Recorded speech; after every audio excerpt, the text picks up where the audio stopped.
You may remember that Babylon stood on the banks of the Euphrates River and was the home of King Hammurabi, who wrote the laws called the Code of Hammurabi.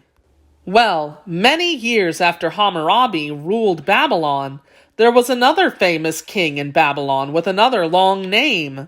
This king's name was Nebuchadnezzar. That could be a hard name to say, but everyone in Babylon learned it. Here we find a whole group of travelers that make up a caravan headed for Babylon. A caravan is a large group of people traveling together on animals or in vehicles for a long journey. Let's pretend that you and I are traveling to Babylon with this caravan. We have been traveling for weeks to get there so that we can sell fine cotton cloth, which for now is all rolled up on the backs of our donkeys. Most of us are hoping to sell things in Babylon and then buy new things to trade back home.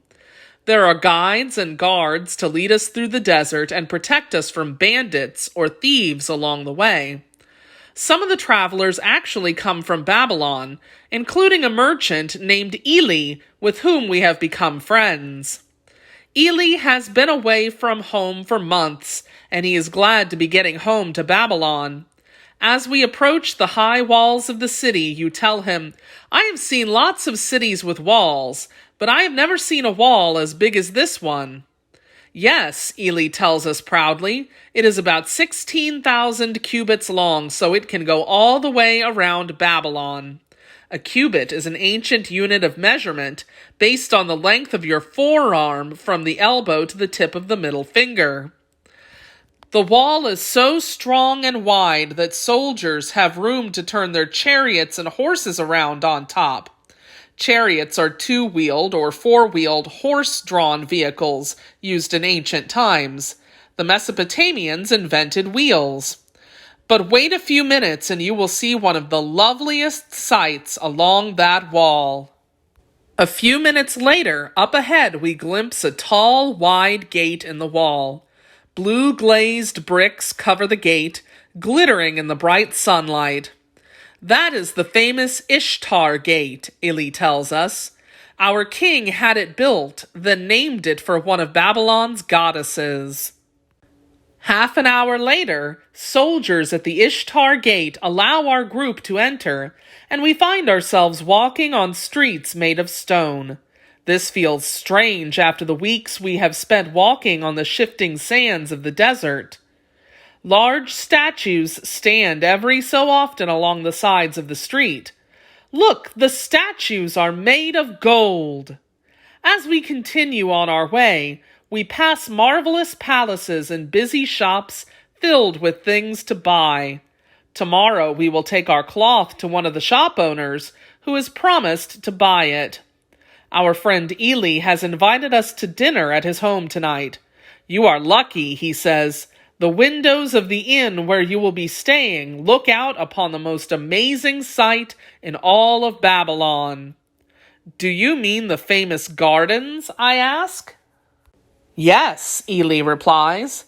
Then, looking around carefully to make sure that no one else can hear, he says quietly, "King Nebuchadnezzar can be very cruel if he does not like you. But he also has a good side for those he likes or loves. And the person he loves most of all is his queen. The queen came from a land of hills and mountains, with green meadows rich with tall trees and colorful flowers. Some say that after she moved here, the queen missed her home. So our king decided to build her a mountain covered with green plants, the famous hanging gardens, so the queen would not be so homesick. But now I must leave you, for this is my street. Remember, you are dining with us this evening. Come hungry, for there will be plenty to eat." And smiling again, Eli leaves us to continue toward our inn. We have gone only 1 block more when you glance over the rooftops ahead and stop in your tracks. "Look!" you exclaim, your eyes opening wide in wonder. When I look up, I have the same reaction. There, rising above the roofs of the city, we see the famous Man-Made Hill.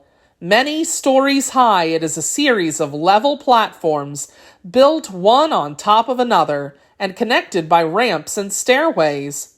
The platforms are a little like bleachers at a sports stadium.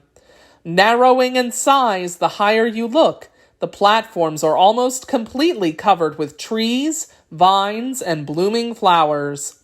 The flowers are in such abundance that they hang over the sides and give the place its name. We stand amazed at this sight. How on earth can King Nebuchadnezzar grow all these plants in the middle of hot, dry Babylon? That night, when we are at dinner, Eli explains. The level parts of the garden are made from mud bricks covered in lead, so that water does not leak through.